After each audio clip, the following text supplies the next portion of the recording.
কথার ফুলঝুরি দিয়ে রাষ্ট্র চলে না, বিএনপির কাছে নিরাপদ দেশের সার্বভৌমত্ব, বললেন তারেক রহমান। জরিপের ফলে হতাশ হয়ে নির্বাচন বানচালে ষড়যন্ত্রের শঙ্কা।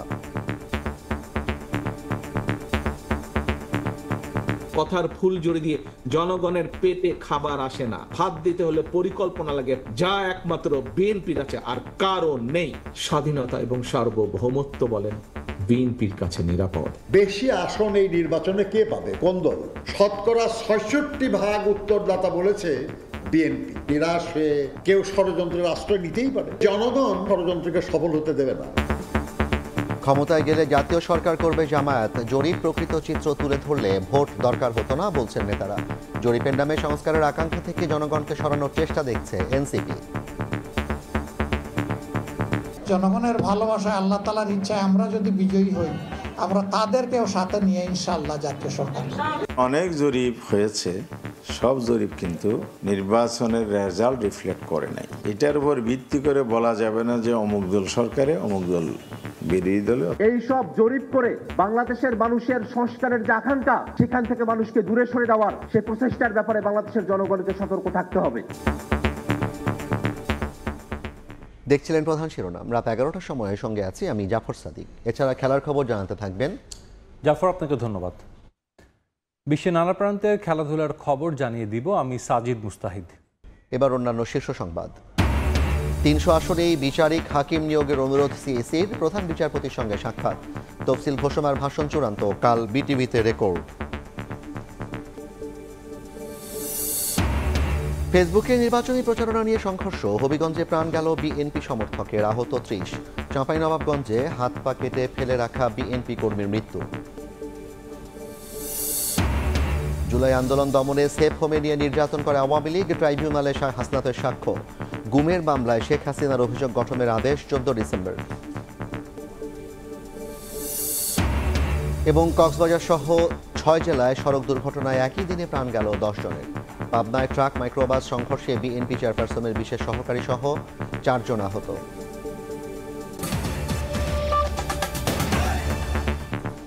দেশের স্বাধীনতা ও সার্বভৌমত্ব বিএনপির কাছে নিরাপদ। জনগণকে ঐক্যবদ্ধ করতে না পারলে দেশের অস্তিত্ব নিয়ে প্রশ্ন উঠবে বলে মন্তব্য করেছেন বিএনপির ভারপ্রাপ্ত চেয়ারম্যান তারেক রহমান। কথার ফুলঝুরি দিয়ে রাষ্ট্র চলে না উল্লেখ করে তিনি বলেন, দেশ গড়ার পরিকল্পনা শুধু বিএনপিরই আছে, অন্য কারণেই। তারেক রহমান আরও বলেন, আওয়ামী লীগের আমলে 3 বাহিনীকে রাজনীতিকরণ করা হয়েছে। রাজধানীতে আলাদা অনুষ্ঠানে কথা বলেন তিনি। দেশ গড়ার কর্মসূচি নিয়ে সপ্তাহব্যাপী আয়োজনের তৃতীয় দিন রাজধানীর কৃষিবিদ ইনস্টিটিউশন মিলনায়তনে যুক্তরাজ্য থেকে ভার্চুয়ালি যুক্ত হন বিএনপির ভারপ্রাপ্ত চেয়ারম্যান তারেক রহমান। এ সময় তিনি বলেন, দুর্নীতির লাগাম টেনে ধরতে সক্ষম বিএনপি। আইন শৃঙ্খলা পরিস্থিতি নিয়ন্ত্রণে সহযোগিতায় নেতাকর্মীদের কঠোর হওয়ার নির্দেশ দেন তিনি। কঠোর হস্তে আমরা দেশের স্বার্থে, দেশের মানুষের স্বার্থে আমরা যে কোনো মূল্যে দুর্নীতির লাগাম টেনে ধরতে হবে এবং দেশের আইন শৃঙ্খলাকে আমাদের ঠিক রাখতে হবে। দেশ গড়ার পরিকল্পনা জানিয়ে তারেক রহমান বলেন, কথার ফুলঝুরি দিয়ে মানুষের পেটে আহার যায় না। জনগণ চায় তাদের সমস্যা সমাধানে কারা প্রতিশ্রুতি বাস্তবায়ন করবে। কথার ফুল জুড়ে দিয়ে কর্মসংস্থান হয় না, কথার ফুল জুড়ে দিয়ে জনগণের অর্থের সংস্থান হয় না, কর্মসংস্থান হয় না। পরিকল্পনা লাগে কর্মসংস্থান করতে। জনগণের পেটে আহার দিতে, ভাত দিতে হলে পরিকল্পনা লাগে, প্ল্যানিং লাগে, যা একমাত্র বিএনপির আছে আর কারো নেই। যদি আমরা 40% ইনশাল্লাহ করতে পারি, সেটি জনগণ ইনশাল্লাহ আমাদেরকে, আমি বিশ্বাস করি দৃঢ়ভাবে যে জনগণ আমাদের পক্ষে এসে দাঁড়াবে।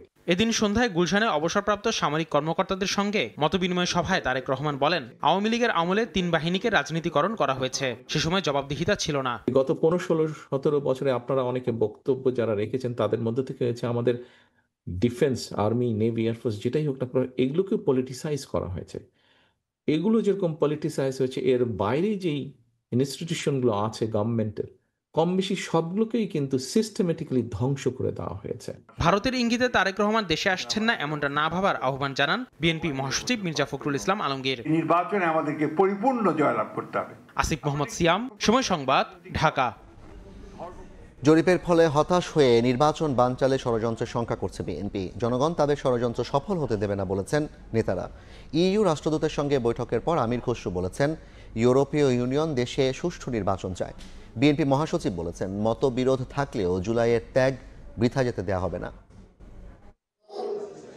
দেশ গড়ার পরিকল্পনা নিয়ে বিএনপির 7 দিনব্যাপী আয়োজন। মঙ্গলবার সকালে রাজধানীর খামারবাড়ির কৃষিবিদ ইনস্টিটিউটে আলোচনা সভায় দলের স্থায়ী কমিটির সদস্য নজরুল ইসলাম খান বলেন, নির্বাচনী জরিপ নিয়ে হতাশ হয়ে কেউ কেউ ষড়যন্ত্রের আশ্রয় নিতে পারে, তবে জনগণ তাদের ষড়যন্ত্র সফল হতে দেবে না। বেশি আসন এই নির্বাচনে কে পাবে, কোন দল? শতকরা ৬৬% উত্তরদাতা বলেছে বিএনপি। হতাশ হয়ে, নিরাশ হয়ে কেউ ষড়যন্ত্রের আশ্রয় নিতেই পারে। এদিকে জাতীয় প্রেস ক্লাবে বইয়ের প্রকাশনা অনুষ্ঠানে বিএনপি মহাসচিব মির্জা ফখরুল ইসলাম আলমগীর বলেন, মতবিরোধ থাকলেও জুলাইয়ের ত্যাগ যাতে বৃথা না যায় সেদিকে খেয়াল রাখতে হবে।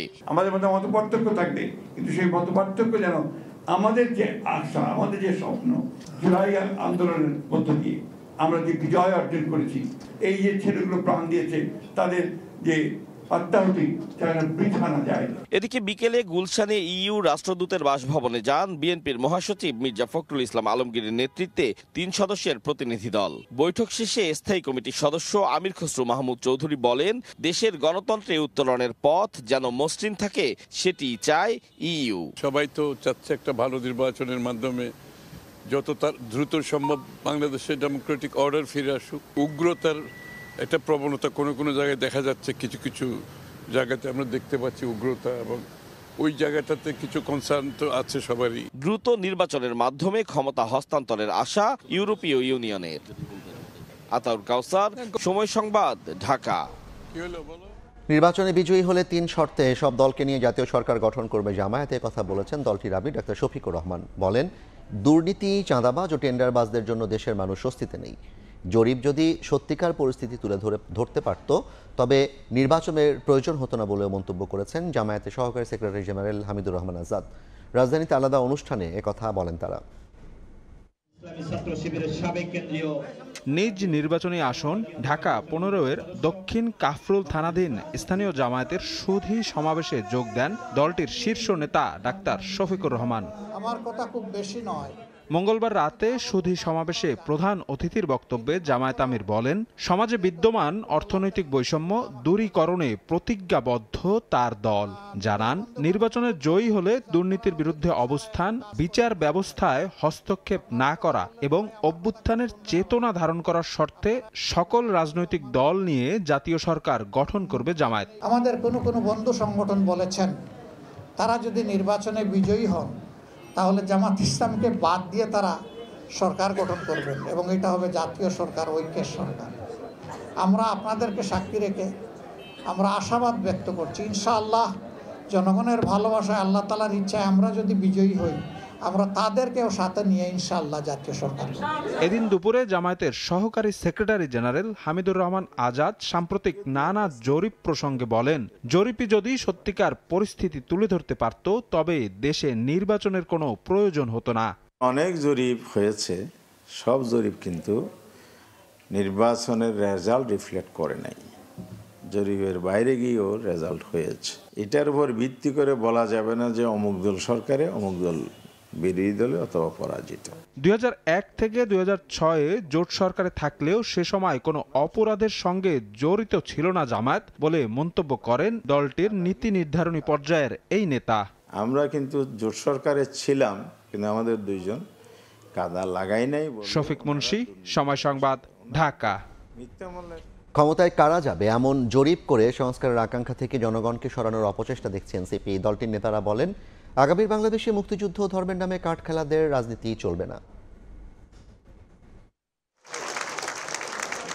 যুব উইংয়ের সাংগঠনিক কার্যক্রম গতিশীল করতে জাতীয় যুব শক্তির প্রতিনিধি সম্মেলন আয়োজন করে জাতীয় নাগরিক পার্টি। মঙ্গলবার সন্ধ্যায় রাজধানীর আবু সাইদ কনভেনশন হলে সম্মেলনে যোগ দেন কেন্দ্রীয় নেতারা, কথা বলেন সমসাময়িক রাজনৈতিক বিষয়ে।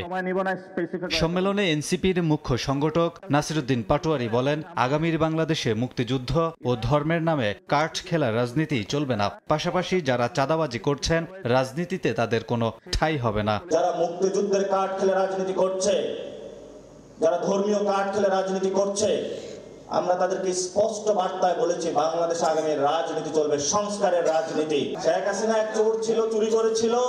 এই চোরের সম্পদগুলো রাষ্ট্রীয় কোষাগারে জমা না দিয়ে দিন দুপুরে ডাকাতদের মতো হায়নার উল্লাস করে পুরো বাংলাদেশে 300 গডফাদার দিয়ে তারা মানুষের সম্পদগুলো ভোট ব্যাংক কেনার ধান্দায় তারা মানুষকে প্রতারিত করার জন্য প্রচেষ্টা চালাচ্ছে। ক্ষমতা কারা পাবে বা না পাবে সেসব নিয়ে জরিপ করে সংস্কারের আকাঙ্ক্ষা থেকে মানুষকে দূরে রাখা যাবে না বলে মন্তব্য করেন দলটির সদস্য সচিব আক্তার হোসেন। বলেন, নির্বাচনের লক্ষ্য হওয়া উচিত সংস্কারের। যে নির্বাচন 26 সালে অনুষ্ঠিত হবে, এই নির্বাচনের একমাত্র এজেন্ডা হওয়ার কথা ছিল সংস্কার, কিন্তু নানাভাবে এই নির্বাচনটাকে একটা শোডাউনের নির্বাচনে পরিণত করা হয়েছে। একদল বলছে যে আমরা আগে ক্ষমতা পরিচালনা করেছি, অভিজ্ঞতা আছে, আর একদল বলছে যে আমরা কখনোই ক্ষমতায় আসি নাই, আমরা নতুন কিছু দিতে চাই। দেশ পরিচালনা করেছেন, সেই অভিজ্ঞতার কথা বলছেন। বাংলাদেশের মানুষ কিন্তু সেই অভিজ্ঞতাগুলো ভুলে যায় নাই। এদিন ঠাকুরগাঁওয়ে এক অনুষ্ঠানে দলটির উত্তরাঞ্চলের মুখ্য সংগঠক সার্জিস আলম মন্তব্য করেন, ফ্যাসিস্টের দোসরদের নির্বাচনে অংশ নেয়ার সুযোগ দিয়ে অভ্যুত্থানের সঙ্গে প্রতারণা করেছে ইসি। যারা এতদিন আওয়ামী লীগকে লালন পালন করা, সুযোগ সুবিধা দেওয়া, সামগ্রিক কাজগুলো করেছে, আমরা মনে করি আওয়ামী লীগ যা তারাও তা। সো তাদের অবশ্যই বিচারের আওতায় নিয়ে আসা উচিত এবং নির্বাচন কমিশন এই জায়গায় জুলাই অভ্যুত্থানের আকাঙ্ক্ষার সাথে স্পষ্ট প্রতারণা করছে, তাদেরকে নির্বাচনে অংশগ্রহণ করার সুযোগটি দিয়ে। এনসিপি কোনোভাবেই নির্বাচন কমিশনের এমন কার্যক্রমকে সমর্থন করে না বলেও সাফ জানান সার্জিস আলম। এটা এনসিপি কোনোভাবেই তাদের জায়গা থেকে। কামরুল হাসান, সময় সংবাদ, ঢাকা। কাল বঙ্গভবনে রাষ্ট্রপতির সঙ্গে সাক্ষাতের পর যে কোনো সময় তফসিল ঘোষণা করবেন প্রধান নির্বাচন কমিশনার। দুপুরে প্রধান বিচারপতির সঙ্গে সৌজন্য সাক্ষাৎ করেছেন প্রধান নির্বাচন কমিশনার। তফসিল ঘোষণার সঙ্গে সঙ্গে 300 আসনেই বিচারিক হাকিম নিয়োগের অনুরোধ করেছেন সিইসি। চলছে ডিসেম্বরের দ্বিতীয় সপ্তাহ। ফেব্রুয়ারির ভোটের প্রস্তুতি নিতে ব্যস্ত নির্বাচন কমিশন। নির্বাচনের সার্বিক প্রস্তুতি জানাতে এরই মধ্যে প্রধান উপদেষ্টা ডক্টর মোহাম্মদ ইউনূসের সঙ্গে দেখা করেছেন এএমএম নাসিরউদ্দিনের কমিশন। জাতীয় নির্বাচন ও গণভোটের তফসিল ঘোষণা উপলক্ষে প্রধান নির্বাচন কমিশনারের ভাষণ চূড়ান্ত হয়েছে। সিইসির ভাষণ রেকর্ড ও সম্প্রচারে প্রস্তুত থাকতে বিটিভি ও বেতারকে চিঠি দিয়েছে সাংবিধানিক প্রতিষ্ঠানটি। তফসিল ঘোষণার আগে আমাদের যে প্রস্তুতিগুলো রয়েছে, আলহামদুলিল্লাহ নির্বাচন কমিশন সকল প্রস্তুতি গ্রহণ করে রেখেছে। এদিকে মঙ্গলবার দুপুরে প্রধান বিচারপতির সঙ্গে সৌজন্য সাক্ষাৎ করেন সিইসি। আর রেওয়াজ অনুযায়ী বুধবার ভোটের তারিখ নিয়ে বঙ্গভবনে যাবেন AMM Nasiruddin commission. Electoral inquiry committee যাতে ওনারা ডেপ্লয় করবেন আমাদের শিডিউল ঘোষণার সাথে সাথে, এই কাজটা যাতে ত্বরান্বিত নিতে পারেন সেটা ওনাকে একটু রিকোয়েস্ট করেছে। প্রথা অনুযায়ী সিইসির ভাষণ রেকর্ডের দিনই তফসিল ঘোষণা করা হয়ে থাকে। কাউসার চৌধুরী কুমু, সময় সংবাদ, ঢাকা। হাসপাতালে চিকিৎসাধীন বিএনপি চেয়ারপারসন বেগম খালেদা জিয়ার শারীরিক অবস্থা এখনও অপরিবর্তিত। তার লন্ডন যাত্রা নিয়ে এখনও সিদ্ধান্ত নেয়নি মেডিকেল বোর্ড। আপাতত এভার কেয়ারেই চলবে চিকিৎসা। এদিকে সন্ধ্যায় বেগম জিয়ার স্বাস্থ্যের খোঁজ নিতে হাসপাতালে যান স্বাস্থ্য উপদেষ্টা। 17 দিন ধরে রাজধানীর এভারকেয়ার হাসপাতালে চিকিৎসাধীন বিএনপি চেয়ারপারসন বেগম খালেদা জিয়া। তার শারীরিক অবস্থা এখনও অপরিবর্তিত। এরই মধ্যে এন্ডোস্কোপি করে বেগম জিয়ার পাকস্থলী রক্তক্ষরণ বন্ধ করা হয়েছে। স্বাভাবিক এসেছে সিটি স্ক্যানের রিপোর্ট। দেশি বিদেশি চিকিৎসকের নিবিড় তত্ত্বাবধানে আছেন সাবেক প্রধানমন্ত্রী। দেশে এসে সশরীরে চিকিৎসা কার্যক্রম তদারকি করছেন পুত্রবধূ ডাক্তার জুবাইদা রহমান। মেডিকেল বোর্ডের সদস্য ও বিএনপির স্থায়ী কমিটির সদস্য ডাক্তার এজেডএম জাহিদ হোসেন সবশেষ ব্রিফিংয়ে জানিয়েছেন, এখনো লন্ডনে নেয়ার মতো শারীরিক অবস্থা নেই বেগম জিয়ার। এই অবস্থায় এভারকেয়ার হাসপাতালে চলবে চিকিৎসা, তবে শরীর উপযুক্ত পর্যায়ে এলেই নেওয়া হবে বিদেশে। দীর্ঘদিন থেকে আর্থ্রাইটিস, ডায়াবেটিসের পাশাপাশি কিডনি, লিভার, ফুসফুস, হৃদযন্ত্র, চোখের সমস্যা সহ নানা জটিলতায় ভুগছেন বেগম খালেদা জিয়া। 23 নভেম্বর এভারকেয়ারে ভর্তি হন তিনি। ফুসফুস ও হৃদযন্ত্রের সংক্রমণ ধরা পড়ার পর সিসিইউতে রেখে চলছে চিকিৎসা। শফিকুজ্জামান রুবেল, সময় সংবাদ, ঢাকা। আবু সাইদ হত্যা মামলায় সাক্ষ্য দিলেন জুলাই আন্দোলনের অন্যতম সমন্বয়ক হাসনাত আবদুল্লাহ। জবানবন্দিতে আন্দোলনে আইনশৃঙ্খলা বাহিনী, আওয়ামী লীগ, ছাত্রলীগের নৃশংসতা, সেফ হোমে নির্যাতনের বর্ণনা তুলে ধরেন তিনি। শেষের দিকে জুলাই গণঅভ্যুত্থানের প্রথম শহীদ আবু সাইদ হত্যা মামলার সাক্ষ্য গ্রহণ। মঙ্গলবার সকাল 10টার দিকে আদালতে হাজির হন জাতীয় নাগরিক পার্টির নেতা ও জুলাই আন্দোলনের অন্যতম সমন্বয়ক হাসনাত আবদুল্লাহ। 11টার দিকে শুরু হয় সাক্ষ্য গ্রহণ। জবানবন্দিতে আন্দোলনের প্রেক্ষাপট, আইন শৃঙ্খলা বাহিনী, আওয়ামী লীগ ও ছাত্রলীগের নৃশংসতার চিত্র তুলে ধরেন হাসনাত। আবু সাইদ হত্যার সঙ্গে জড়িতদের শাস্তির দাবিও জানান তিনি। আমাদের সারা রাত ভোর ব্যাপী আমাদেরকে জিজ্ঞাসাবাদ করা হয়, আমরা যেন বলি যে আমরা আন্দোলন প্রত্যাহার করে নিয়েছি, তাহলে আমাদের লাইফ সেটেল করে দিবে। সারা দিন ব্যাপী আমাদেরকে নির্যাতন করা হয়। গণমাধ্যম, বিচার বিভাগ সহ রাষ্ট্রের বিভিন্ন প্রতিষ্ঠানকে ব্যবহার করে শেখ হাসিনা ফ্যাসিবাদ কায়েম করেছিলেন। এখনও সেই প্রবণতা লক্ষ্য করা যাচ্ছে। এনসিপি জনগণের শক্তি নিয়েই ক্ষমতায় যেতে চায় বলেও মন্তব্য করেন দলটির এই নেতা। কোনো মিডিয়াকে নিয়ন্ত্রণ করার মধ্য দিয়ে, ব্যুরোক্রেসিকে নিয়ন্ত্রণ করার মধ্য দিয়ে, মিলিটারিকে নিয়ন্ত্রণ করার মধ্য দিয়ে, পাশের দেশ ভারতের কনসেন্ট নিয়ে আমরা কোনো ক্ষমতায় যেতে চাই না। এদিন ট্রাইব্যুনাল 1-এ আওয়ামী লীগের আমলে জেআইসি সেলে 26 জনকে গুম করে নির্যাতনের মামলায় হাজির করা হয় গ্রেফতার 3 সেনা কর্মকর্তাকে। সাবেক প্রধানমন্ত্রী শেখ হাসিনা সহ 13 আসামির বিরুদ্ধে বিচার শুরু হবে কিনা সে বিষয়ে 14 ডিসেম্বর আদেশ দেবেন আদালত। তদন্ত আদালত আর্মি করে 8 জনকে আসামি পাইলেন, আর এই তদন্ত করে ফরমাল চার্জে 2 জনকে পাইলেন না, এই কারণে আমি ডিফেক্টিভ বলেছি মাননীয় ট্রাইব্যুনালে। 13 জন আসামির প্রত্যেকের বিরুদ্ধে সরাসরি সম্পৃক্ততার অভিযোগ রয়েছে, যেটা আমরা কোর্টে চার্জের আকারে সাবমিট করেছি, এবং আমাদের যে 39 জন সাক্ষী রয়েছেন, এই সাক্ষী যখন কোর্টের সামনে আসবেন এবং অন্যান্য যে সমস্ত ডকুমেন্ট উপস্থাপিত হবে, তখন এটা দিনের আলোর মতো পরিষ্কার হয়ে যাবে। আসামিদের বিরুদ্ধে 2015 সালের 22 অক্টোবর থেকে 2024 সালের 5 আগস্ট পর্যন্ত সময়ে 26 জনকে গুম, অপহরণ, নির্যাতনের সুনির্দিষ্ট 5টি অভিযোগ এনেছে প্রসিকিউশন। আফজাল হোসেন, সময় সংবাদ, ঢাকা। ইন্দোনেশিয়ার বহুতল ভবনে ভয়াবহ আগুনে প্রাণ গেছে 22 জনের। স্থানীয় সময় মঙ্গলবার দুপুরে জাকার্তায় একটি 7তলা ভবনে হঠাৎ আগুন লাগে। খবর পেয়ে নিয়ন্ত্রণে আনে দমকল বাহিনী। চলছে উদ্ধার কাজ। ভবনের মধ্যে অনেকে আটকা পড়েছেন। ব্যাটারি বিস্ফোরণে আগুনের সূত্রপাত বলে ধারণা করছে পুলিশ। ভবনটিতে একটি কোম্পানির অফিস ছিল।